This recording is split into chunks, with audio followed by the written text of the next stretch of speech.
cambiante está afectando a las actitudes y discursos de las personas jóvenes, si encuentran atractivas las ideas de extrema derecha y si están bien equipadas estas personas para resistir los cantos de sirena de la extrema derecha. Por tanto, los objetivos del estudio son identificar posibles focos de radicalización, tanto a nivel geográfico como de determinadas subculturas, música, deportes, etcétera, que puedan ser espacios de propagación de esta ideología, y también identificar buenas prácticas y recomendar medidas políticas para prevenir la difusión de estas actitudes. La metodología se basa en una revisión de literatura académica, estudios relevantes en el caso de España, también el análisis de fuentes de datos estadísticos disponibles sobre el caso de España, en particular pues, encuestas de comportamiento político y de actitudes de las personas jóvenes hacia la diversidad, y también 12 entrevistas semiestructuradas a personas expertas. Con respecto al marco conceptual, bueno, sabéis que hay infinitas discusiones sobre qué es la extrema derecha o la ultraderecha. Yo utilizo una definición muy general de una ideología que considera que la pertenencia a un determinado grupo étnico, nación o raza determina el valor de un ser humano, por tanto es una ideología contraria a los derechos humanos, el principio de igualdad. Y en relación a la radicalización de extrema derecha, pues es un proceso por el cual un individuo o un grupo abraza el uso de la violencia para perseguir los objetivos de esta ideología. Y aquí es importante destacar que cuando hablo de violencia, me refiero no solo a la violencia directa, que podría ser, por ejemplo, los actos terroristas o los crímenes de odio, los asesinatos de odio, incluye este tipo de violencia, pero también la violencia estructural, por ejemplo, las políticas discriminatorias que propagan estas personas cuando llegan al poder. El caso actual, por ejemplo, ¿no? de la negación del derecho al asilo, por ejemplo, ¿no? Las políticas que niegan la satisfacción de necesidades básicas de las personas, y también la violencia simbólica, y aquí en concreto tiene un papel muy relevante el discurso de odio, que contribuye a legitimar tanto la violencia directa como estructural. Así que cuando hablo de radicalización de extrema derecha me refiero a el proceso por el que personas abrazan esta ideología y justifican la violencia tanto directa como estructural o simbólica. Con respecto a qué es lo que dice la literatura académica sobre la radicalización de extrema derecha entre las personas jóvenes, como decía, me centro en el caso de Europa, y aquí pues, los estudios muestran que esta forma de extremismo es una ideología atractiva, en particular para las personas jóvenes, más que para las personas adultas, y en concreto para los hombres jóvenes. Además, investigaciones recientes sobre los grupos de extrema derecha en Europa demuestran que los y las seguidoras de esta ideología operan en un continuo que va desde opciones de menos a más radicales. Es decir, es frecuente entre los seguidores de esta ideología por la noche ir a un concierto, por ejemplo, de rock nazi, y al día siguiente levantarse y ir a votar a Vox, ¿no? Es decir, existen movimientos entre versiones más o menos radicales, digamos, de esta ideología, y por tanto es importante prestar atención a todas las opciones que figuran en este espectro político, tanto las más moderadas como las más violentas radicales. En relación a los factores que explican la radicalización, resumiendo mucho, la literatura apunta a la importancia de la socialización y a una cierta transmisión generacional de la ideología de padres a hijos, y también a la importancia de que las personas jóvenes entren en contacto con determinadas subculturas de extrema derecha. La más famosa es probablemente la subcultura neonazi, que se transmite además a través de vehículos como puede ser la música, el deporte, el hooliganismo en el fútbol, por ejemplo. Así que existe cierto acuerdo con respecto a la importancia de estos factores, pero existe un debate muy importante en relación a si tienen más peso los factores socioeconómicos por un lado, en concreto, por ejemplo, el desempleo, la precariedad, si la existencia de por ejemplo, el desempleo en un determinado país puede favorecer el aumento de seguidores o de la penetración de esta ideología, por un lado, y pues, personas, académicos que defienden que es más importante, más relevante lo que tiene que ver con los factores culturales o ideológicos. Y aquí se ha puesto mucho énfasis en los últimos años en el entorno de los medios de comunicación y también en la importancia de los medios sociales e Internet. Bueno, aquí es un debate complejo. Yo resumiré diciendo que creo que ambos son importantes. Existen estudios que apuntan a la importancia del desempleo, desde luego, pero no es una condición sine qua non, así que es importante prestar atención tanto a estos factores de carácter socioeconómico como a factores de carácter cultural que facilitan la, digamos, disponibilidad de esta ideología en el debate público.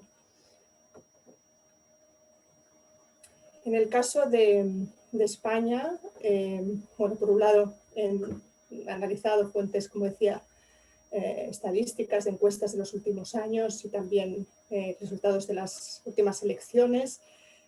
Aquí no hay unas conclusiones claras del análisis de datos. Vemos, por un lado, que hay elementos, digamos, que demuestran que las personas jóvenes tienen actitudes positivas hacia la diversidad, que es un elemento protector ante la penetración de estas ideologías. Además, vemos, y aquí podéis prestar atención abajo a la izquierda, este gráfico sobre la afinidad ideológica de las personas jóvenes, y vemos que hay un claro predominio de la izquierda, es decir, las personas jóvenes en España se siguen sintiendo más atraídas hacia acciones políticas de izquierda en detrimento de la derecha y desde luego de la extrema derecha.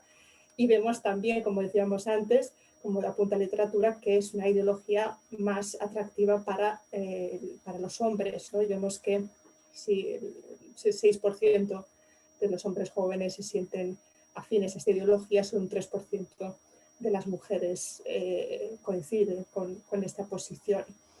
En este sentido, digamos que no nos deberíamos de preocupar demasiado, no está aumentando mucho, no se ve en los últimos años la penetración de esta ideología, pero sí que existen ciertos elementos que nos deberían de preocupar. Me refiero en concreto a las elecciones, por ejemplo, los resultados de las elecciones de noviembre de 2019, donde 1 de cada 5 jóvenes varones votó a Vox, en torno a un 20% de los jóvenes que votaron por esta opción política. Sí que esto es un elemento importante. Más a largo plazo es relevante también prestar atención a las encuestas sobre valores, que son tradicionalmente los valores cambiaban muy lentamente. En los últimos años se observa cómo los valores están cambiando más rápidamente y se percibe entre las personas jóvenes en España, por ejemplo, un apoyo creciente a la pena de muerte, que hace unos años era prácticamente testimonial y está aumentando en los últimos años, y también una atracción mayor por el orden y los gobiernos fuertes, que son pues, elementos también, digamos, característicos de esta ideología. Otro elemento también que se destaca en la literatura como favorecedor de esta ideología es la insatisfacción con las instituciones, la clase política, y esto también lo vemos en las encuestas en los últimos años. Las personas jóvenes cada vez desconfían más de la clase política. Así que estos son elementos, digamos, preocupantes lo que respecta al análisis de datos. En relación a las personas, las entrevistas a personas expertas, el resultado es parecido.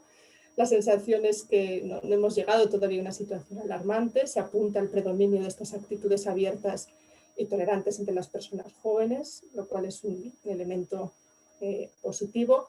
También al poco peso de las subculturas de extrema derecha en España, en relación también a lo que ocurre en otros países europeos, pero hay un acuerdo entre todas las personas entrevistadas en que estamos ante un contexto propicio para la penetración de esta ideología entre las personas jóvenes, y el factor que claramente destacan las personas entrevistadas es el cambio fundamental con la irrupción del partido Vox, que supone, por un lado, una legitimación de esta ideología al entrar en las instituciones, también una mayor presencia en los medios de comunicación, y además también se ha señalado la clara estrategia de esta formación política de captación de personas jóvenes a través, por ejemplo, del intento de entrar en las estructuras de representación de las personas jóvenes, por ejemplo, el Consejo de Juventud de Madrid, que han intentado entrar en los últimos años.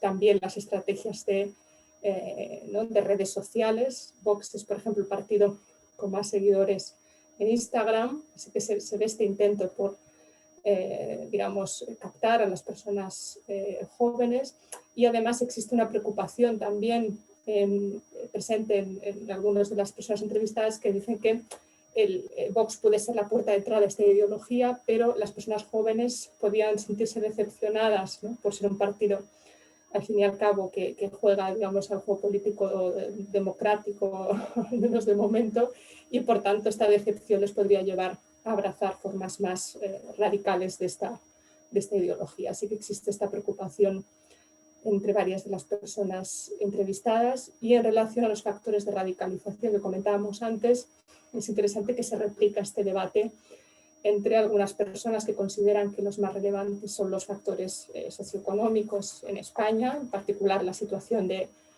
paro juvenil, la precariedad también laboral que afrontan las personas jóvenes y el problema de la vivienda. Se han apuntado como elementos, digamos, que pueden facilitar también o generar frustración de las personas jóvenes y facilitar la entrada de esta ideología, como otras personas que resaltan más pues los factores de carácter cultural o ideológico. En concreto, varias personas destacaban, por ejemplo, la falta de cultura antifascista en el país como un elemento también que puede ayudar a que penetre esta ideología, y también pues, el ambiente mediático tóxico y polarizado en el que vivimos, que también pues, contribuye a la difusión de esta ideología. Así que vemos que se replica este debate. Bueno, ya para terminar y no ocupar más tiempo, digamos que las principales conclusiones en relación a la situación del contexto del Estado español en el momento actual es que existen diferentes factores contextuales que facilitan la difusión del discurso de odio y las ideas de extrema derecha. Aquí es importante entender que esta ideología está más disponible que hace unos años, donde estaba, digamos, más en los márgenes de la sociedad. En este momento es una ideología que está presente en los medios de comunicación, que está presente en las instituciones, y eso hace que esté más disponible para las personas jóvenes. Y además las personas jóvenes españolas no parecen estar suficientemente preparadas para resistir este discurso porque les faltan barreras, ¿no? Y aquí pues es importante todo lo que tiene que ver con la cultura antifascista, la educación en materias en derechos humanos, el pensamiento crítico, ¿no? Todas estas barreras que no, parece que los jóvenes no tienen para poder resistir también esta ideología.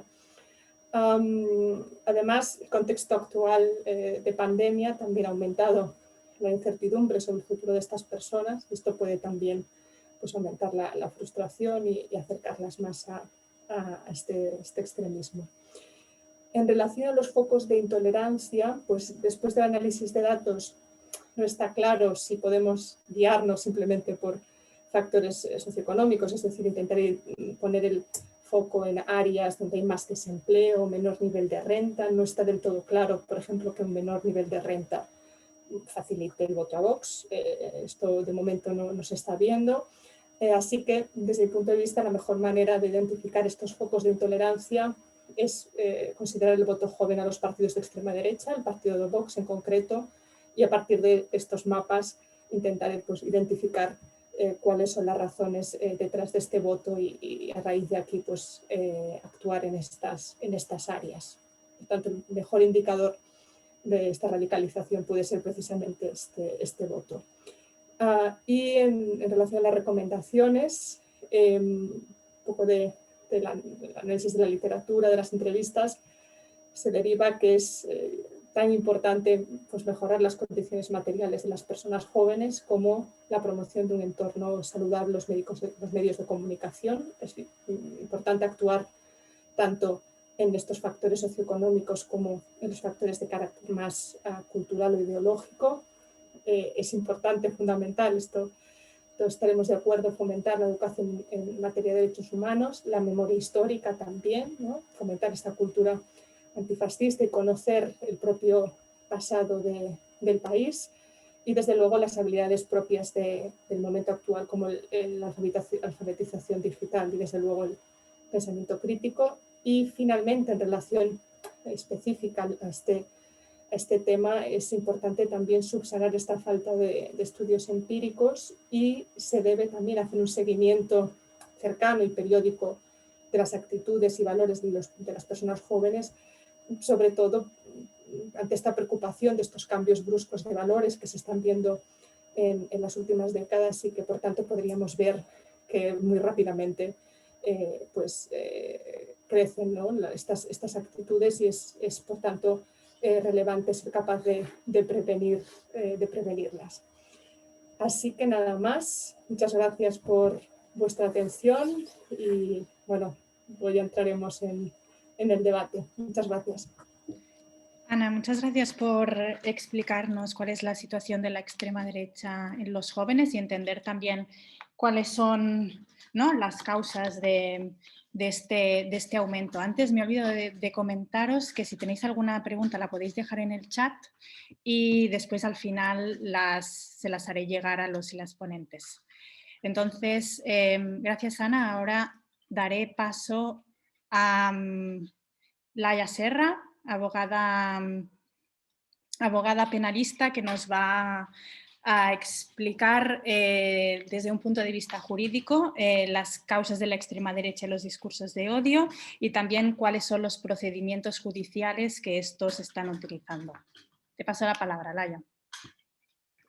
Buenas tardes. En primer lugar, gracias por la invitación y por compartir con compañeros y compañeras que ya nos conocemos, ¿no?, desde nuestra militancia en este ámbito, y felicitar a Juana, ¿no?, Ana, perdón, y el resto del equipo, porque estuve estudiando el informe y me pareció absolutamente clarividente. Es decir, todas las causas y los elementos estaban perfectamente radiografiados, y de hecho esta falta de datos, ¿no?, que se explicaba, en realidad no es solo una falta de datos en el ámbito sociológico o político.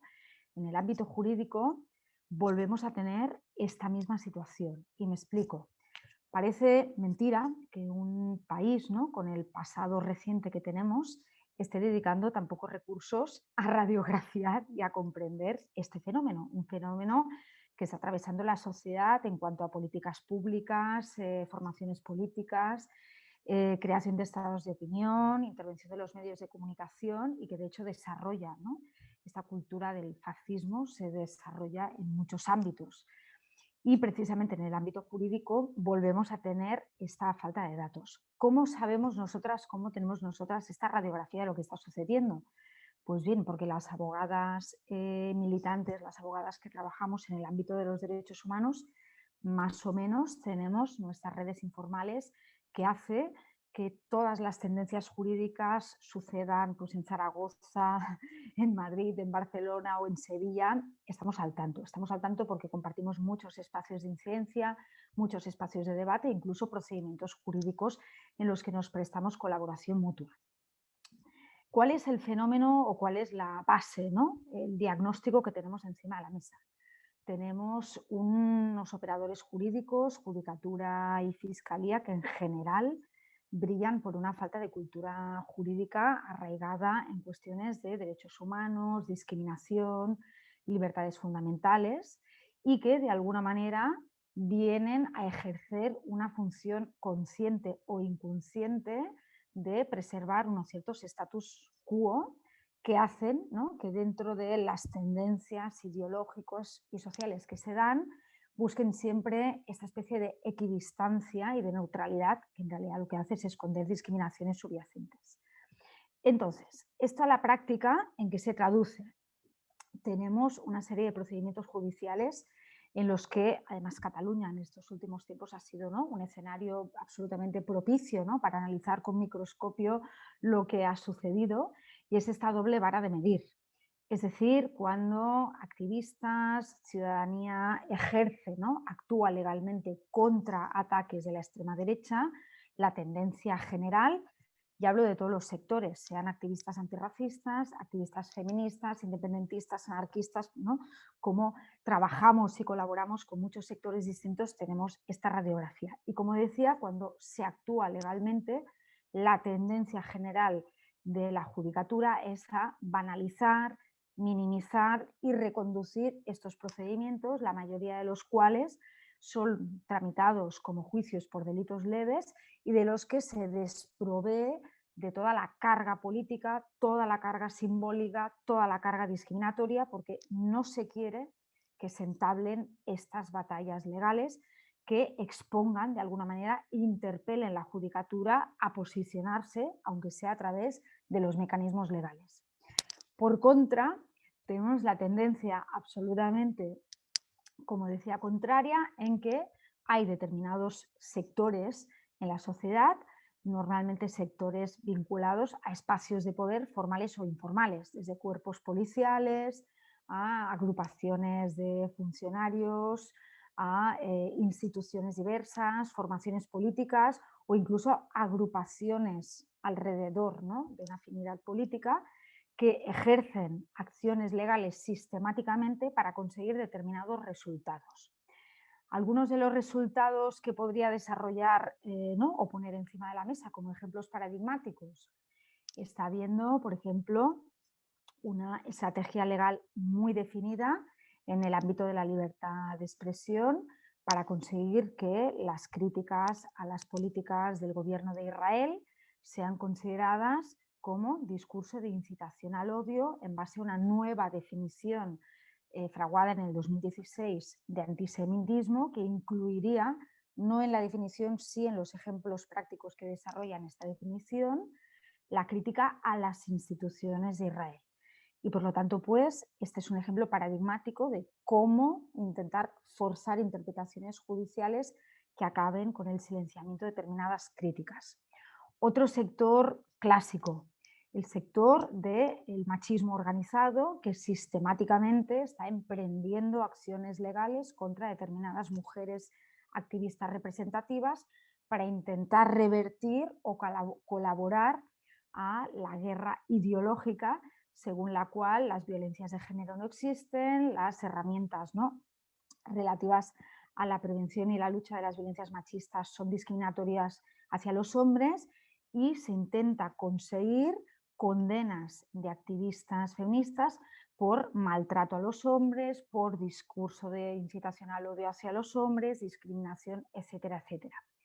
Otro de los ejemplos paradigmáticos que nos encontramos en el día a día en los tribunales es la utilización, en este caso de determinadas formaciones políticas, de denuncias hacia protestas en su contra para intentar conseguir que sea la propia formación política la que sea considerada víctima de delito de odio, en este caso por parte de militantes, pues, antifascistas en general, y por lo tanto conseguir, ¿no?, deslegitimar y pervertir todas estas herramientas.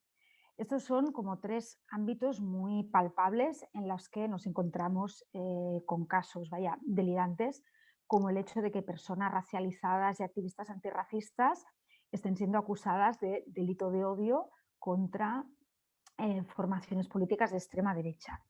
Y por lo tanto, pues, una utilización muy consciente, muy deliberada y muy abusiva de los instrumentos legales, que encuentran este camino fértil porque la judicatura no ejerce esta fiscalización, este sentido crítico, este sentido común, y deja que estos procedimientos tengan un cierto recorrido, un recorrido de semanas, un recorrido de meses o un recorrido de años, con lo cual se está generando un desgaste en el activismo, un desgaste en la militancia, unos riesgos que enfrentan todas estas personas, que hace que al final el resultado sea disuasorio para muchas activistas que no pueden enfrentar todos estos procedimientos por su situación personal o administrativa, etcétera, etcétera, etcétera. Otro de los aspectos, vamos a decir, digamos, de engranaje entre la extrema derecha y esa especie de connivencia o tolerancia por parte de la judicatura es el hecho implantado por parte de la Fiscalía de Delitos de Odio desde hace unos cuantos años, en que los procedimientos en que se investigan activistas acusados y acusadas de delitos de odio, sistemáticamente, con independencia de que sean de izquierdas o de derechas, los cuerpos policiales son encomendados para realizar investigaciones o fichas de perfil político. Esto quiere decir que los cuerpos policiales realizan la ficha de cada investigado o investigada, ¿no?, apuntada por estas formaciones políticas o estos miembros de la extrema derecha, que sistemáticamente engrosan los ficheros de activistas y además permiten que las personas denunciantes tengan acceso a los datos, no solo los datos, sino momentos de identificación, ¿no?, toda la trayectoria política de estas personas, sometiéndolas a un riesgo considerable, porque es información de la que no podemos saber que vaya, ¿no?, a buen recaudo o que quede delimitada dentro de los procedimientos judiciales. Voy ahora a referirme a también una cierta, vamos a decir, un cierto eco, ¿no?, comunicativo. Sé que luego van a haber intervenciones en este sentido, pero otra de las tendencias que se marca en la política comunicativa de la extrema derecha es lo que yo denomino la querella titular. Es decir, unas querellas que son creadas a sabiendas de probablemente el escaso recorrido que van a tener, pero que ya son suficientes como para generar un titular, como para generar un debate que siempre va a enfocar el protagonismo en el denunciante y nunca en la persona o el colectivo denunciado, y que al final, aunque estos procedimientos, la mayoría de los cuales acaban, ¿no?, perdiendo este fuelle, este recorrido y acaben en absoluciones o en archivos, ya han generado estas oportunidades comunicativas que además estigmatizan, porque esto quiere decir que la persona en concreto salta a los medios de comunicación y que su entorno, pues, familiar, escolar, de barrio, profesional, ya va a considerar esta persona como alguien radical, como alguien problemático, como alguien confrontativo, y no siempre las activistas están en medida de alguna manera, sostener esta exposición pública en estas, ¿no?, o en este sentido. También me gustaría, de alguna manera, para ir terminando mi intervención, señalar una tendencia muy preocupante. Una tendencia inaugurada en la Fiscalía de Barcelona, que es la que ha tenido mayor recorrido y mayor impacto, vamos a decir, a la hora de dictaminar, ¿no?, criterios interpretativos, y es la de pasar del paradigma de las opresiones, de la discriminación, de la vulneración de derechos, al paradigma de la intolerancia. Hubo un primer estudio que se encargó en el 2018 y que ahora se ha cuajado en esta circular de la Fiscalía de 2019, que es la que ya está sentando línea interpretativa no solo en todas las fiscalías del Estado español, sino que la propia judicatura, a falta de criterio propio, está absorbiendo este concepto, y es el de que el fundamento, el objetivo de los delitos de odio ya no es proteger determinadas colectividades agraviadas históricamente que no pueden ejercer sus derechos en igualdad de condiciones por la discriminación existente, sino que se trata, otra vez, de mantener una especie de status quo relativo a la intolerancia. Es decir, la prohibición y la lucha contra la intolerancia pasa a ser un nuevo objetivo. A nadie se le escapa que si este es el objetivo, todas las legitimidades históricas, todos los datos objetivos y empíricos, ¿no?, de quiénes son los sujetos perjudicados y agraviados por los delitos de odio pasan a un segundo plano, porque el primer plano es ocupado por este objetivo legitimado del Estado. Y por lo tanto, cualquier ideología que de alguna manera sea refractaria, sea intolerante, ¿no?, contra otras ideologías y otros sectores, directamente va a merecer una respuesta por parte del Estado. Es la misma lógica que están utilizando las plataformas de redes sociales para gestionar la moderación de contenidos. Es decir, ponemos en el mismo plano, si alguien refiere que tú eres un blanco de mierda, o alguien refiere que eres un negro de mierda, porque al final lo que cuenta es la intolerancia hacia la categoría ¿no? determinada por un color de piel, por una procedencia, por una nacionalidad, etcétera, etcétera. Y por lo tanto, pues, quiere decir que las colectividades vulnerabilizadas hasta ahora pasan a ser sujetos activos de los delitos de odio y en la contra, las personas de determinadas ideologías, véase de extrema derecha, pasan a ser legitimados como víctimas, ¿no? Como sujetos pasivos del odio. Y por lo tanto, pues, tenemos un escenario en el que el aprovechamiento y el abuso por parte de determinados colectivos, junto con esta especie de tolerancia, connivencia de la judicatura, nos aboca a un escenario francamente peligroso y en el que la judicatura no está cogiendo las riendas de la función que tiene de tutela de los derechos y de ampliación del catálogo de derechos y libertades de la ciudadanía. A grandes rasgos, este podría ser un poco como el escenario. Tenemos, por suerte, y además aquí el término intolerancia, ¿no? Introducido en los delitos de odio, es algo que está dando lugar a una dificultad tremenda, porque, como decía, os podéis imaginar, el antifascismo mismo puede ser considerado, ¿no? como un atentado, ¿no? Ideológico contra posiciones contrarias o antagónicas. Y por lo tanto, esto ha permitido que el agravante de discriminación por odio se vaya aplicando, por ejemplo, a antifascistas que han sido condenados durante todos estos últimos años. Quiero referir un último elemento. Cuando antes hablaba de los sectores de poder que utilizan, ¿no? también las estrategias legales, porque a raíz del debate sobre los delitos de odio y también sobre el discurso de odio se ha acaparado el foco, ¿no? de qué herramientas se están utilizando, pero no podemos olvidar que herramientas, ¿no? delitos como la injuria y la calumnia, que forman parte del Código Penal, vamos a decir, de toda la vida, son herramientas habitualmente utilizadas por estos sectores de poder. Por ejemplo, sectores de poder que pretenden intervenir o censurar el delito, la libertad de expresión, por ejemplo, intentando prohibir que colectivos feministas denominen a alguien maltratador cuando hay una evidencia, ¿no? de agresión física o psicológica, o cuando determinados colectivos o profesionales del derecho denunciamos que se practica tortura y maltrato pues, en centros de privación de libertad, etcétera, etcétera. Y por lo tanto, importante no perder, ¿no? la retrospectiva de todas las herramientas que se están utilizando como en clave abusiva.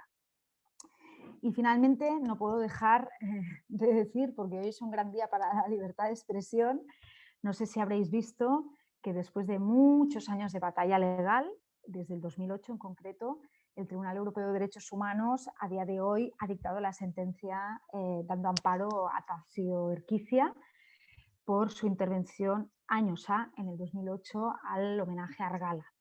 Importantísima esta sentencia porque no solo pone coto, ¿no? a otra de las grandes batallas que ha habido, porque no podemos olvidar que la batalla legal en el ámbito del enaltecimiento del terrorismo al final ha sentado una serie de criterios o de paradigmas que son directamente aplicables a la libertad de expresión en general y muy concretamente a los discursos de incitación al odio. Y por lo tanto esta sentencia de Estrasburgo, que es un varapalo para el Estado español importante, vuelve a reconducir y a poner el sentido común jurídico encima de la mesa, dictaminando que en los delitos de expresión hay que tener en cuenta no solo el contexto político y el registro del mensaje, sino que hay que tener en cuenta la intencionalidad y sobre todo el riesgo potencial derivado de los mensajes. Y por lo tanto, pues celebramos esta sentencia que resulta, ¿no? es como un balón de oxígeno para todas nosotras en el campo de la libertad de expresión.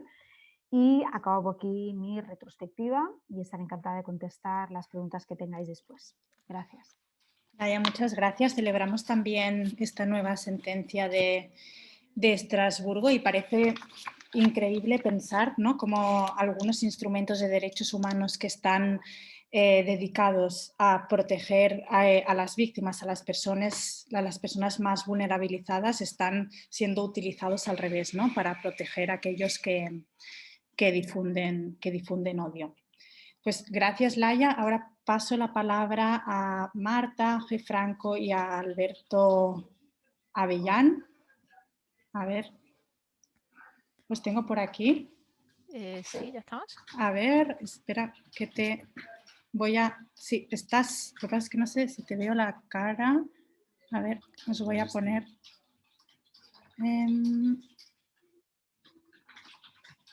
no sé si veis la cara a Marta. Yo sí la veo. ¿Sí? Vale, pues igual soy yo la única que no le ve. Pues, y también se la deberíais ver a Albert, porque vamos a hablar los dos así. Vale, pues ahora lo confirmo y podéis comenzar ya. Gracias, Marta.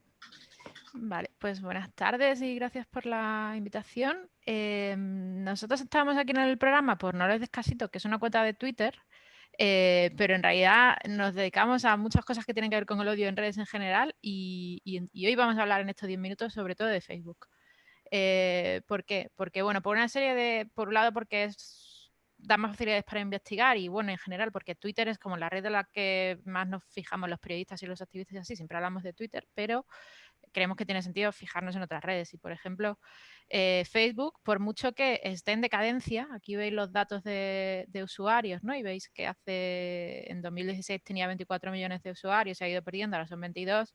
Sigue siendo la red social más usada con diferencia. Sí es verdad que cada vez lo usamos menos tiempo, pero casi todo el mundo que utiliza redes sociales o que utiliza Internet en general, que tiene conexión, tiene una cuenta en Facebook.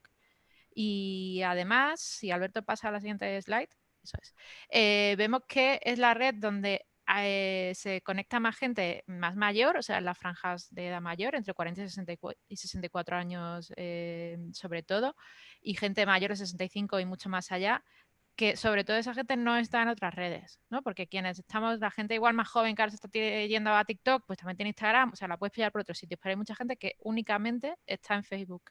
Y es gente que, de alguna manera, cuando nos ponemos a investigar sobre odio, o hacemos activismo, diseñamos nuestras estrategias digitales, pues estamos dejando detrás. Y tiene sentido, pues, mirar qué está pasando ahí.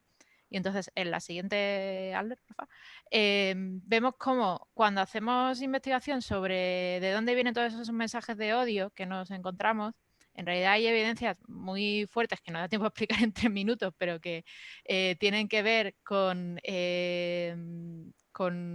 mucha inversión que se ha hecho en los últimos años. Aquí en la foto tenéis simplemente a Steve Bannon, que es el que montó la estrategia de redes de Trump en los primeros años, en 2016, con Rafael Bardají de Vox, pero bueno, hay como pruebas y evidencias de que la estrategia que están haciendo todo lo que se llama la alt-right o partidos de ultraderecha en distintos países está coordinada y es muy parecida. También tenéis por aquí esto de Pandemia Digital, que es una web y un canal de Telegram en el que podéis leer información sobre cómo lo están haciendo, y hay mucha evidencia también de que, o sea, está coordinada desde el punto de vista de los contenidos que se van creando, de que la gran maquinaria de generación de bulos, que son los que promueven que también haya mensajes de odio. Y también está coordinado la cantidad de bots y personas humanas también que tienen capacidad y están pagadas para que dejen toda esa cantidad de mensajes de odio en redes. Ya la última, Albert. Esto es una investigación publicada en 2019, lo podéis ver en Open Democracy, en la que está muy documentado cómo varias organizaciones de grupos de extrema derecha y ultraconservadores de Estados Unidos vinculados a Trump han invertido 51 millones de dólares en conseguir en hacer todo esto de generar contenidos y generar bots y personas que dejan mensajes de odio, intoxican las redes a nivel europeo. Pero como estas hay muchos más. Entonces, Albert os va a contar un caso concreto que seguro que habéis visto en los últimos meses en las redes y en gran parte en Facebook en el contexto del Estado español. Sí, vamos a... ¿Se me oye? Sí. Sí. Os voy a contar un poco un estudio que hicimos en Commons en torno a las migraciones, que aunque sea de 2019, tiene un par de algunas claves que son muy importantes y que dejan ver cómo esa inversión en todas estas estrategias digitales acaba teniendo un efecto real en España. Estas son todas las noticias que hay en una base de datos sobre España que cogimos todos los titulares y vimos las palabras claves que ocurrían en los titulares y vimos cuáles coincidían en 2019. Entonces nos salió esta agenda, por decirlo de alguna manera, de los temas principales que se trataron en 2019. Que por una parte fue el año del Open Arms y la crisis europea de migración, la frontera sur, en Cataluña los manteros, Ada Colau, pues estaba también muy fuerte, en Estados Unidos las caravanas migrantes, y nos sorprendió mucho cuando hicimos esto que nos apareció el acrónimo de los menores migrantes asociado a Vox. Entonces profundizamos haciendo un estudio específico sobre menores migrantes. Y entonces encontramos que desde 2017 se había duplicado por 5 la cobertura sobre estas noticias. Y de hecho, las noticias que más impacto habían tenido en Facebook por año, vimos que había habido un cambio de narrativa desde una protección del menor a una narrativa más de criminalización. Entonces, juntando, por un lado, en azul clarito arriba, el número de noticias que hay en cada día, o sea, temporalmente, y abajo el impacto de estas noticias en Facebook, vimos que antes del cambio de cobertura que se dio en junio, hubo un pico de mucho impacto en Facebook, que debido a esta noticia de Vox en un pseudomedio que básicamente sale como salvapatrias a los problemas de España y la noticia no tiene absolutamente nada de contenido, simplemente es este titular porque es un medio que, bueno, es un blog que no es ni siquiera un medio, pero que funciona en Facebook de esta manera. Y es muy importante que el segundo pico que hay aquí a la derecha consigue muchísimas más noticias publicadas, pero el impacto fue mucho menor, que fue el caso del lanzamiento de la granada al centro de menores en Madrid. Y esto a mí me resulta muy significativo porque da fe de cómo algo muy importante que tiene mucho impacto en los medios tradicionales y no deja de tener ese impacto en los medios tradicionales, no tiene impacto en Facebook y nos da a conocer que hay un mundo distinto, o sea, hay otro mundo, esa burbuja en Facebook de esas comunidades que realmente están manteniendo otra realidad en torno a los migrantes y que está permitiendo que se mantenga esta otra noticia como una realidad que es obviamente falsa, pero realmente el ecosistema que encontramos debajo de esta noticia, aquí a la derecha podemos ver todas las páginas y los grupos abiertos que compartieron esta noticia, y más allá de las páginas de Vox, pues encontramos muchos grupos nacionalistas, muchos grupos paramilitares en torno a la Guardia Civil, en torno a las Fuerzas Armadas, que hicieron viral esta noticia.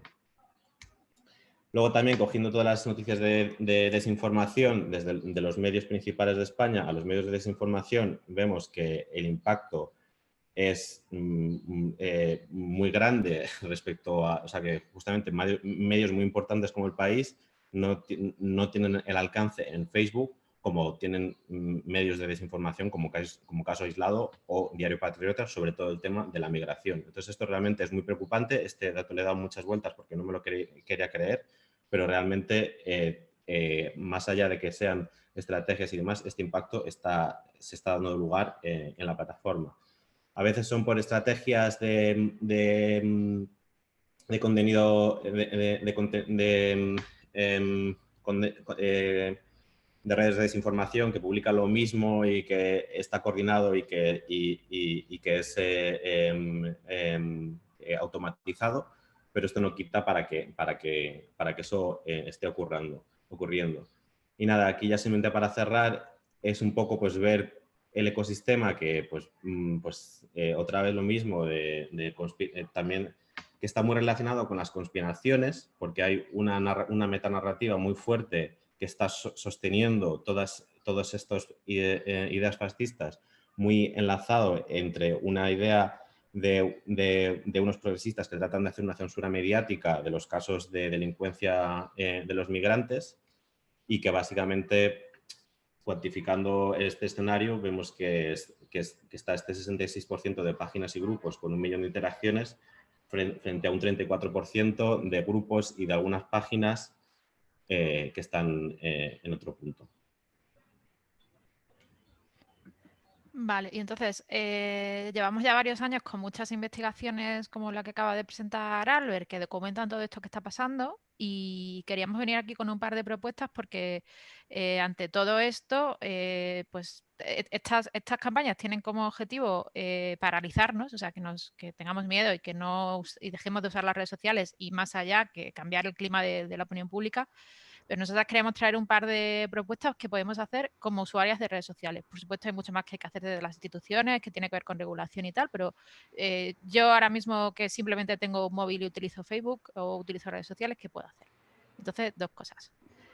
Lo primero es lo que siempre contamos en esa cuenta de Twitter que llamamos No les des casito, que es que la manera en la que diseñan la estrategia está hecha para que les ayudemos a ser virales, ¿no? O sea, siempre publican provocaciones, mensajes que nos hacen contestar porque nos enfadan, y es normal que cuando vemos ciertas cosas pues tengamos que contestar. Y la manera en la que están diseñadas las redes sociales hace que todo lo que todo lo que reciba más interacciones va a llegar más lejos. O sea, por decirlo en una frase, contestando les hacemos virales. Entonces, tenemos esa máxima de no darles casito, que quiere decir no contestar, no interactuar con aquellos mensajes que no queremos que lleguen más lejos. Y no solamente por esa cosa del algoritmo, de las matemáticas o de lo viral, sino también porque si nos pasamos el día contestando, entrando a rebatir y hablando de los temas que nos quieren imponer en la agenda mediática de la última ocurrencia de Vox o del partido de turno, no nos queda tiempo para pensar y para ocuparnos de los asuntos políticos que realmente nos parecen más importantes o para reforzar aquellos proyectos que sí que puedan realmente combatir todo este odio de extrema derecha, o sea, para participar en colectivos antirracistas, para promover proyectos feministas, para apoyar causas LGTBI o del tipo que sea, ¿no? Pero para seguir probando y reforzando nuestros proyectos y nuestros espacios políticos. Entonces, aparte de esa máxima de no dar casito, luego está, como ya la cosa nos inunda esa cantidad de mensajes tóxicos, la otra pata de nuestra propuesta para la acción sería apoyar todo aquello que sí que creamos que deba ser difundido e intentar llenar ciertos espacios de mensajes positivos para cambiar el curso de esas conversaciones. Y esto que os contamos aquí es un proyecto que estamos lanzando ahora, que es una página de Facebook, básicamente, en la que tú puedes entrar, es un espacio privado, y ahí cada día o cada X días vamos proponiendo sitios de Facebook donde ir a dejar mensajes en positivo. Es decir, cuando detectamos que en algún espacio tipo, solemos ir a sitios como muy generalistas, en plan una página de noticias del país o la web de Televisión Española o algo así, ¿no? Que se está hablando de un tema que puede ser controversial y que pues tiene que ver normalmente con migración, con mujeres, feminismo, LGTBI. Sabemos también por todos los estudios que hay que cuando en un espacio al principio los mensajes son más o menos neutros, la gente puede entrar y opinar de una manera más o menos libre, o sea, dicen lo que quieren. Pero cuando el espacio, los comentarios se van hacia un lado, o sea, cuando ya están llenos todos de comentarios de odio, la gente que no piensa así tiene miedo a decir su opinión, y es como una dinámica que se va reforzando. Entonces, si dejamos de entrar a esos sitios, a dejar nuestros mensajes simplemente respetuosos con los derechos humanos y con los valores democráticos, hacemos que todo lo tóxico nos inunde y que no se pueda, se rompe el espacio de debate público. Por eso hemos montado este grupo en el que, pues eso, como decía, simplemente nos coordinamos para ir a comentar a sitios donde creemos que hace falta ese refuerzo de mensajes en positivo, de mensajes respetuosos con los derechos humanos. Y os invitamos, si os apetece entrar, es una cosa como muy fácil de lo que se dice de click activismo, o sea que solo os lleva un ratito cuando os acordéis entrar e ir a dejar algún comentario positivo al grupo que sea, y no es una cosa que hayamos inventado nosotros, sino que viene de una red internacional, se llama en inglés I Am Here. Se está haciendo en 17 países de toda Europa, hay miles de personas, estamos copiando esa metodología y creemos que funciona, que tiene sentido esta manera de organizarse para poder cambiar el curso de la conversación en lugares donde hay peligro de que gane el odio. y ya está. Todo esto lo estamos agrupando además en un proyecto que es la intersección.net, intersección porque es un sitio donde se encuentran muchas cosas, y os animamos a que entréis y dejéis vuestro mail para que os avisemos, porque como estamos haciendo muchas cosas que tienen que ver con frenar el odio en redes, es como un espacio paraguas para contaros nuestras propuestas. Marta, Alberto, gracias. ¿No? Como a mí lo que me está surgiendo después de escuchar a Ana, a Laia y ahora escucharos a vosotros es que todo parece que está más orquestado de lo que parece, ¿no? Y que está bien también como tener todas estas iniciativas y estrategias para prevenirlo y hacerle frente desde diferentes partes. Ahora le doy la palabra a Mostafa Shaimi, que nos va a hablar sobre cómo hacen frente y cómo previenen la extrema derecha en SALT desde un punto de vista comunitario y antirracista. Hola Mostafa, encantado. Igualmente, buenas tardes.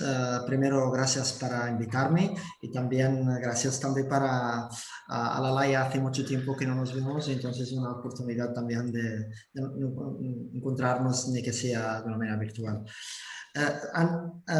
Antes de empezar a hablar de la experiencia concreta del espacio La Espai Antirracista a Sal, Girona, Gerona, que es esto es la periferia de la periferia, digamos, me gustaría unas tres previas. Una, es evidente que hay que luchar contra la extrema derecha en todas las expresiones que tienen. Pero me gustaría señalar que tenemos políticas realizadas, implantadas, de partidos que no las ubicamos en términos de extrema derecha, pero podrían ser tranquilamente políticas de la extrema derecha. ¿Vale? Entonces, esta es una paradoja en el sentido, lo digo desde la perspectiva de la estrategia de la resistencia y de la acción antirracista, es decir, a veces tenemos acciones políticas concretas de partidos que no ubicamos en la extrema derecha. Entonces, la extrema derecha es un cuerpo político limitado, un movimiento, una organización, etcétera, pero también es una política. Y cuando es una política también hay que señalarla en términos de extrema derecha. Lo digo desde una perspectiva de análisis antirracista.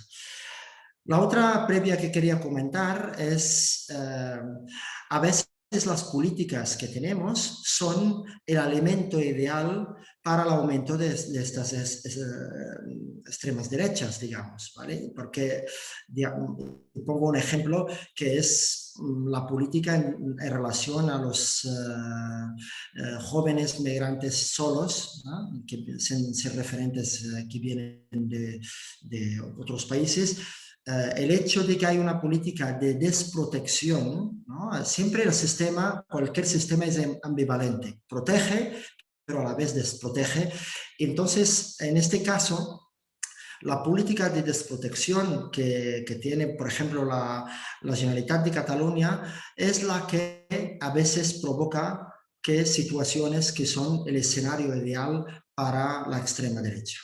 Ya me referiré en concreto a esta cuestión, ¿vale?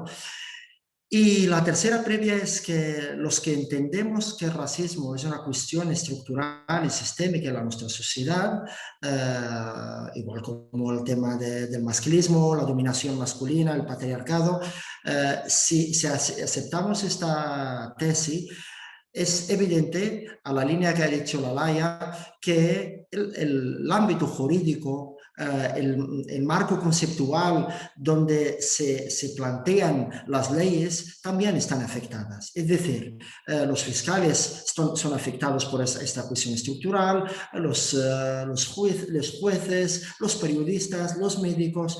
Cuando hablamos de que hay una cuestión estructural y sistémica en la sociedad, estamos hablando de esta perspectiva que falta, ¿no? Entonces, y por esto, con muchísima razón, las mujeres, ¿no? llaman a introducir la perspectiva de género dentro del ámbito jurídico, digamos, justamente porque es una mirada concreta sobre un conflicto permanente en la sociedad, ¿no? Entonces, quería dejarlo claro porque en la línea que ha dicho Laia hay una miopía en entender el ámbito jurídico, ¿no? El legislador en este sentido tiene una miopía política o interesada a veces en este sentido. Bien, me toca hablar de la experiencia de Sal. Hay muchas cosas que ha dicho Laia en términos de, por ejemplo, en el caso de cómo es instrumentalizado ¿no? el delito de odio. Nosotros en Sal, por ejemplo, en una batalla con Plataforma de Cataluña en su momento, ahora se ha transformado en Vox, una de las ideas de Plataforma era normalizarse en el ámbito municipal. Entonces, cuando habían actos como por ejemplo el día de San Jordi, ellos hacían la presencia a través de una parada ¿no? como una entidad cultural, ¿no? Con el lema que ¿no? primero los de casa, ¿no? Entonces nosotros, y esto es un debate, en la línea que no le da, ¿no? Este debate de si la acción contra la extrema derecha puede dar visibilidad o no puede dar visibilidad. Todo el pueblo de Sal estaba en contra de que hacer alguna acción contra la Plataforma por Cataluña por su presencia en un día como San Jordi. Nosotros teníamos claro que no se puede normalizar el racismo, y además con un discurso muy claro. Entonces siempre hemos ido a señalar este partido y la gente de la parada concretamente, porque no olvidamos, estamos en un municipio, de que son gente racista, que tienen un discurso de odio, etc. Esto lo hemos repetido durante años, 2 o 3 años, entonces ellos nos han acusado en un proceso judicial al España antirracista, 2 personas concretas, y este proceso ha sido aceptado en el juzgado y esto ha durado durante 2 años, y la Laia ya ha hablado de la carga, digamos, que hay y también del debate que se da durante este tiempo, ¿no? Y que estás en catalán se dice la corda fluixa, ¿no? Estás en esta situación, ¿no? Que estás cuestionado, etcétera, etcétera. Entonces, y esto me lleva a hablar de una de las acciones que hemos hecho como España Antirracista, es esta acción directa, que yo creo que cuando hablamos de la extrema derecha es necesario hacer esta acción derecha, a pesar de que haya este coste, digamos, en términos judiciales, se puede, ¿eh? Entonces, aquí hay yo creo que hay que compaginar la acción con otras acciones que ahora explicaré. Otra acción que hemos hecho es en relación a la construcción de la mezquita. De hecho, la gran mezquita que hay en Cataluña está aquí en Sal. Cuando había el proyecto de construirla, Plataforma por Cataluña en su momento quería convocar una manifestación en el pueblo contra la mezquita. Entonces nosotros hemos hecho una contramanifestación.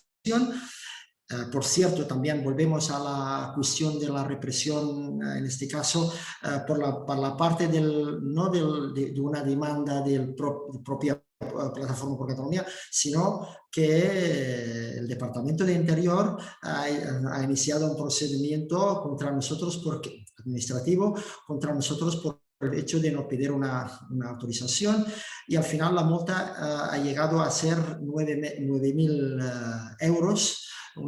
Se dice una multa solidaria, que al final ha sido 4.500, y al final, después del proceso, recurso contencioso, etcétera, al final no la hemos pagado y nos ha dado la razón la jueza, digamos, con una sensación muy extraña, al menos por las personas juzgadas, en que teníamos la sensación de que si no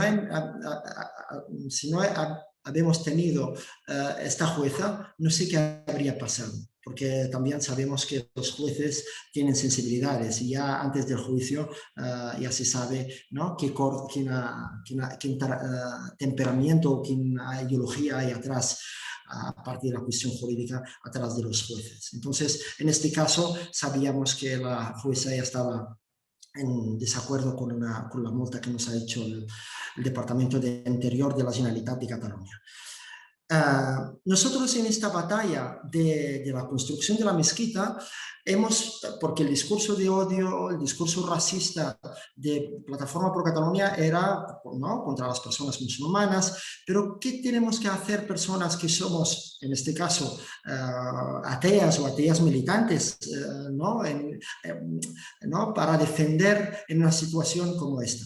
Nosotros, esto ha generado un debate en el interior de la organización, y lo que hemos planteado es el discurso que hemos generado a la sociedad saltenca y alrededor, es que hay que defender las personas no en tanto que personas musulmanas, sino en tanto que personas que tienen derechos religiosos.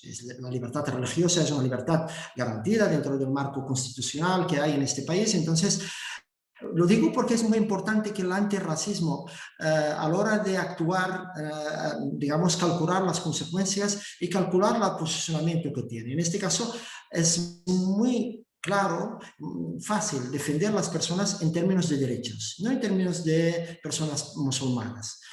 Esto yo creo que es una cuestión muy importante, porque hay mucho, digamos, antirracismo que se ubica ¿no?, en la defensa de los musulmanes, en tanto que musulmanes, y esto, en nuestro entender, es un error, digamos. Se defienden los derechos. Yo creo que es el ámbito común donde nos podemos encontrar.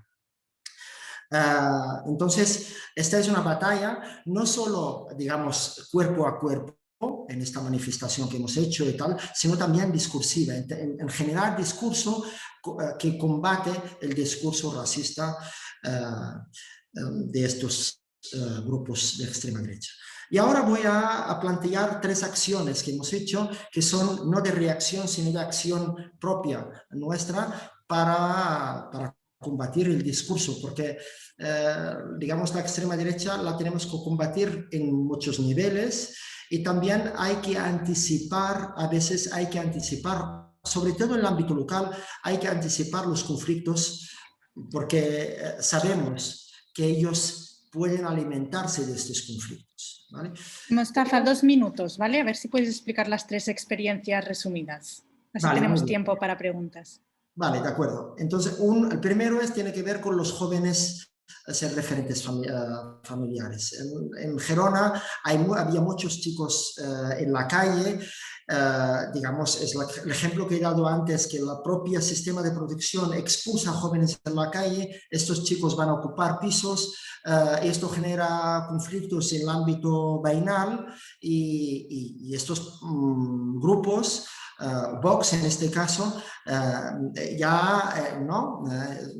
Va a hablar con la asociación de vecinos para generar un estado de opinión, etcétera, etcétera. Entonces nosotros aquí hemos anticipado esta situación, hemos trabajado con las asociaciones de vecinos esta cuestión, y hemos hecho mediación, etcétera, etcétera, para resolver la situación concreta de los jóvenes, pero también la situación para que no, digamos, no tenga recorrido la propuesta de Vox en este caso. Otro ejemplo es en relación a la segregación escolar. Fijaos que estamos hablando de cuestiones estructurales en nuestra sociedad, ¿no? En la segregación escolar tenemos escuelas públicas, esto es una responsabilidad del Departamento de Educación, en que el 100% de los niños y niñas son de familias de origen de fuera, migrantes. El discurso de Vox en Sal y en algunos barrios en Gerona es que estas escuelas bajan el nivel.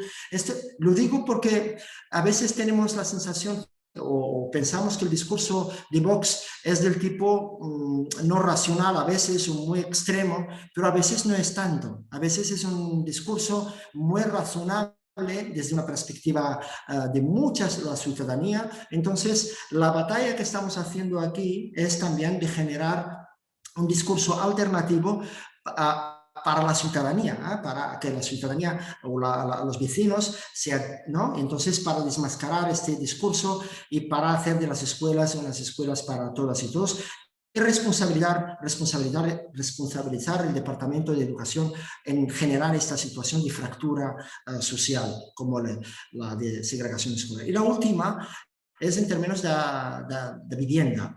La situación de ocupación de pisos en Sal es muy elevada, con muchos sitios, pero en el caso de Sal es muy, muy elevada.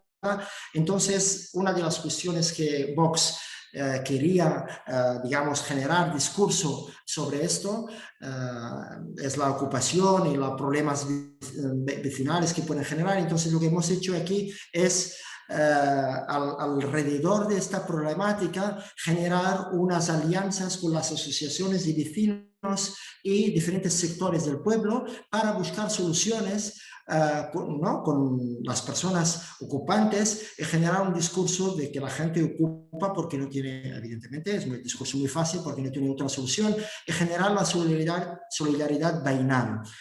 Este discurso, que parece muy sencillo, muy fácil, es una batalla necesaria, porque si hay vacío en este sentido, si no hay acción discursiva y también solidaridad, es el espacio que va a ocupar en este caso Vox. Entonces, anticipar estos casos creo que es la mejor manera preventiva, digamos, para combatir el racismo de estos grupos. Gracias. Gracias, Mostafa, porque sé que hacéis muy buen trabajo desde SALT, y la verdad es que la situación en algunos municipios no está siendo fácil. Así que hay algunas preguntas por el chat antes de acabar. Laia se ha tenido que ir y Marta también, pero bueno, seguimos aquí con Alberto, Ana y Mostafa. Si quieres, hay una pregunta que nos ha llegado de Lucille que dice: ¿qué pensáis de la teoría según la cual la complejidad del mundo necesita más esfuerzos cognitivos para entenderlos y para muchos temas? Y que para muchos temas no hay respuestas. Así que la extrema derecha propone propuestas simplificadas que corresponden a necesidades fisiológicas del cerebro, sin hablar de ideología. No sé, Ana, te lanzo la pregunta. ¿Qué opinas? Bueno, es una pregunta complicada, pero creo que es un tema muy importante, porque creo que es importante en general reflexionar sobre cómo percibimos el mundo, ¿no? y cómo funcionan los sistemas cognitivos. Y en el caso concreto del discurso de odio, está muy estudiado que tenemos una tendencia a pensar en términos de prejuicios y estereotipos, ¿no? Es decir, tendemos a etiquetar las personas y los grupos, y esto tiene que ver con el propio sistema de percepción que tenemos, y además existe una tendencia a tener desconfianza de los grupos que percibimos como diferentes, ¿no? Esto tiene que ver con la evolución del ser humano. Probablemente en la prehistoria esto era una ventaja evolutiva, es decir, ver otra tribu y desconfiar y correr probablemente fue una ventaja evolutiva durante una gran parte de la evolución del ser humano, pero hoy en día en las sociedades modernas, multiculturales, esta tendencia a la desconfianza es un problema, ¿no? Es lo que se llama un desajuste evolutivo. Por tanto, es una desventaja además porque genera problemas muy reales, ¿no? De violencia, ¿no? De falta de cohesión, etc. Por tanto, resumiendo, cuando hacía las recomendaciones y hablaba de fomentar el pensamiento crítico, creo que una parte fundamental tiene que ser también la reflexión sobre estos sistemas de percepción, es decir, que seamos conscientes de qué son los prejuicios, qué son los estereotipos y de que percibimos el mundo en términos de estas categorías. Y a partir de esta reflexión es donde tenemos que empezar a deconstruirnos, ¿no? Y este es un debate que han puesto encima de la mesa desde el pensamiento decolonial, ¿no? Hasta el propio feminismo, ¿no? Es decir, tenemos que deconstruir empezando a deconstruir nuestros propios prejuicios. Por lo tanto, la extrema derecha lógicamente se aprovecha de estos prejuicios, ¿no? de estos sesgos, y conocerlos es la primera manera de protegernos, yo creo, ante estas ideas, como decía la pregunta Lucille, simplificadas del mundo, ¿no? Y poder introducir esta complejidad e ir más allá de esta percepción sesgada de la realidad. Y bueno, he intentado contestar lo más breve posible. Gracias, Ana, es que era una pregunta un poco larga. Vale, pues esta pregunta va para ti, Alberto. Sofía nos pregunta si el Estado tiene la potestad para eliminar mensajes de odio online. por ejemplo, yo te uno a esta pregunta. ¿Tendrían que ser las plataformas entonces? ¿Tendría que ser Twitter o de quién es el responsable de esto? O sea, creo que justamente la Serra ha hecho un gran trabajo en tipificación de violencias online y eso es un trabajo que todavía está faltando para poder llegar a ese punto. El Estado tiene esa potestad como si lo hiciésemos fuera de las plataformas. Lo que no tiene es la capacidad y tampoco tiene la voluntad. Son terrenos muy nuevos donde hay que todavía llegar y ver cómo lidiar con estas violencias. Sí que es cierto que se están haciendo avances y cada vez se contemplan por parte de las plataformas más tipos de violencias o violencias más a grupos en vez de a personas específicas. Pero está faltando mucho y está faltando mucha legislación para poder hacer frente a estas violencias. Estás en mute. Ahí está en mute, perdón. Nada, te agradecía la respuesta. Luego Clara Caldero ha preguntado a Mostafa, dice: hola, buenas tardes, muchas gracias a las ponentes. Quería preguntar a Mostafa, ¿por qué creéis que ha subido tanto la extrema derecha en SALT? No, la extrema derecha no ha subido en SALT. Digamos, la situación desde hace más de 12 años, más o menos, es la misma. Hay un tope, digamos, que son unos 1.600 votantes, hablando de una cuestión empírica, mirando los votantes de plataforma y ahora transformando en Vox, están en este límite, digamos. Entonces, la cuestión aquí no es que se ha aumentado, es la existencia de esta, ¿no? Que tienen 3 concejales. Yo creo por una banda, pero digamos, respondo en términos de más allá de SAL.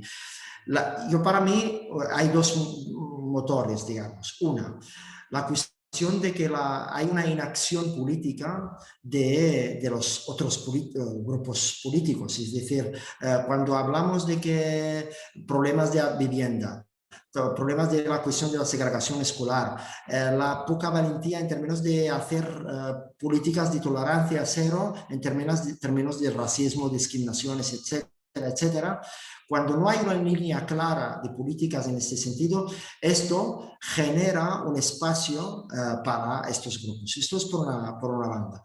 Y la otra, que tiene relación con la primera pregunta, es decir, el mundo es complicado, siempre lo ha sido y siempre será. Y la solución no las dará la extrema derecha, tampoco, porque la gente no es tonta. Es decir, la simplificación de cómo entender los conflictos de la extrema derecha, también los votantes de la extrema derecha ven que no solucionan los problemas, porque los problemas continúan.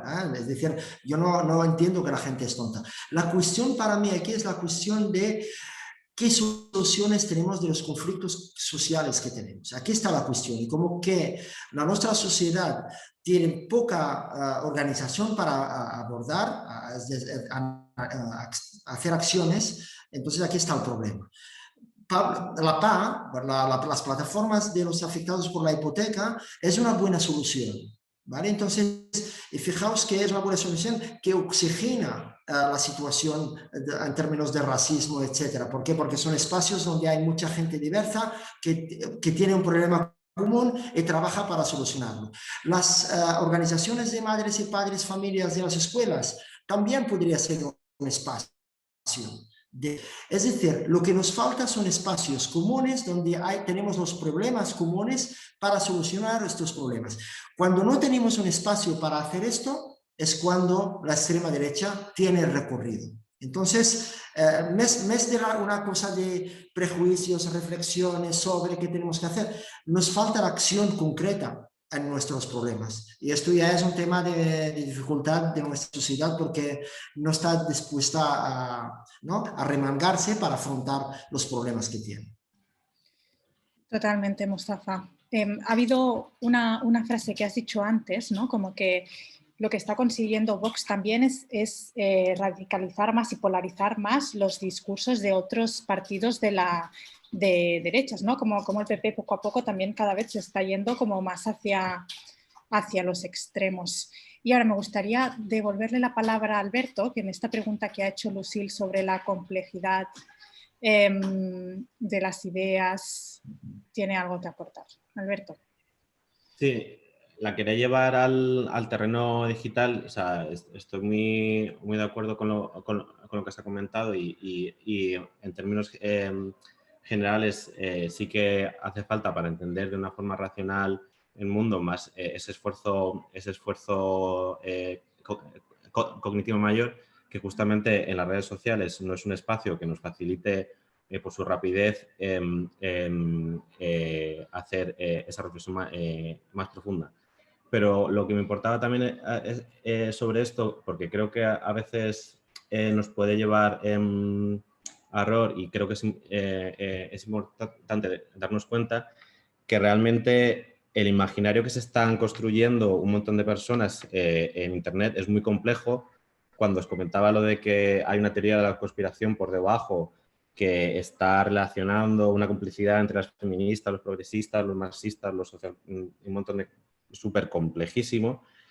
Y realmente es gente que está haciendo esfuerzos cognitivos tremendos de investigación en una vertiente paranoide, realmente a lo mejor no saludable y con ideas que no son para nada ni ciertas ni demás, pero que realmente a lo mejor dentro del lado en el que nos encontraríamos nosotros, tenemos que entender mucho más esa complejidad del cerebro, esa complejidad de las narrativas y de las metanarrativas para conseguir generar esas realidades que nos incluyen a todos y demás.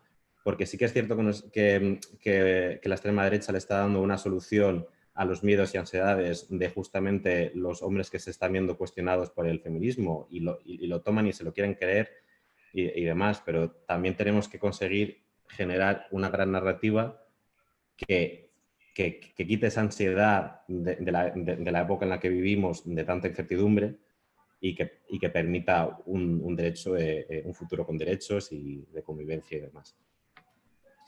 Gracias, Alberto. Y ya la última pregunta que hace Asier, a ver quién la quiere coger, dice: ¿qué tan importante consideráis la influencia de políticas o intervenciones desde el Estado que se pueden considerar de extrema derecha, como las políticas antimigratorias, las identificaciones por perfil racial, por parte de la policía, etcétera? ¿Pueden influir en la normalización de los mensajes de odio de corte racista, xenófobo, machista, etcétera, que propulgan desde la extrema derecha? A ver. Ana, venga.